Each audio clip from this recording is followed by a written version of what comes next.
Welcome to the Fear and Greed Business News Afternoon Report for Thursday, the 28th of September, 2023. I'm Michael Thompson.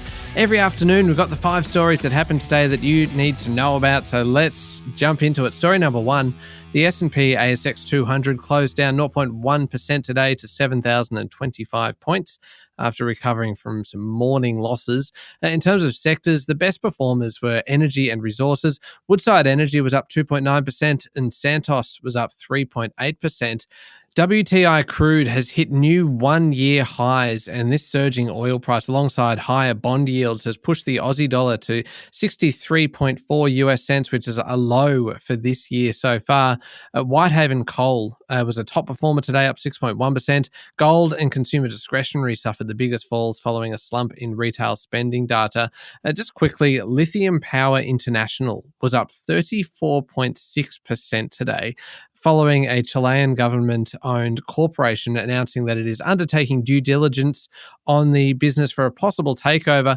Lithium has a flagship project in Chile, but the discussions are quite preliminary at this stage.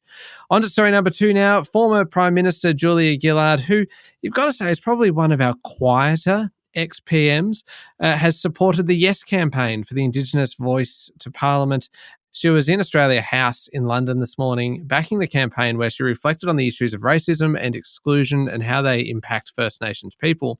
She said that progress has been slower than she aimed for in government, and one of the reasons that targets have continually failed to be met is because the voice of those who can make the biggest difference hasn't actually been heard. Now, Australia House is the biggest overseas polling booth, and there are around 160,000 eligible voters in the UK who can vote there.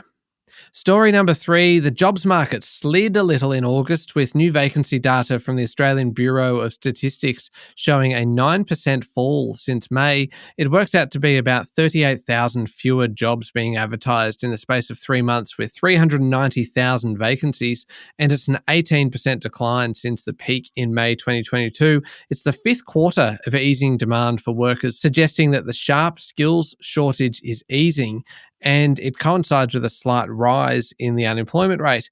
The market remains tighter than pre-pandemic, but this is clearly easing. And the industry with the biggest decline was financial and insurance services. It's now the only industry to have fewer jobs to fill than February 2020, which of course marked the start of COVID.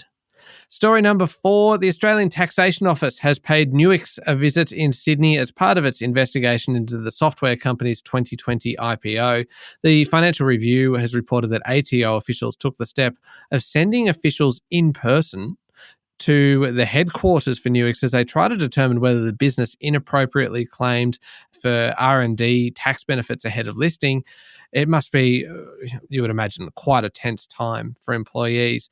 The Australian Securities and Investments Commission is making its own inquiries into the CEO's purchase of shares before it was disclosed that it was the target of a takeover. He has said it was a coincidence and he didn't have knowledge of the takeover at the time.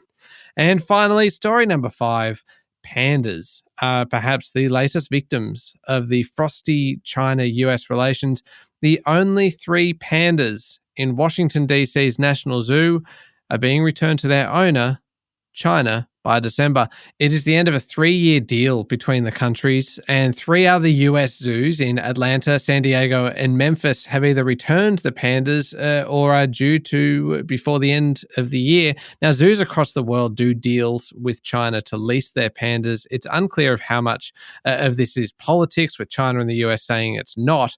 But it's the end of an era, really, with the panda deals often marking symbolic moments of China's relationships with other countries, panda diplomacy, and it appears to be coming to an end.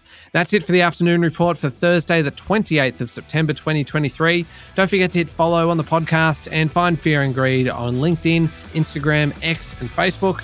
Join us tomorrow morning for the Fast 5 Business News by Fear and Greed. I'm Michael Thompson. Enjoy your evening.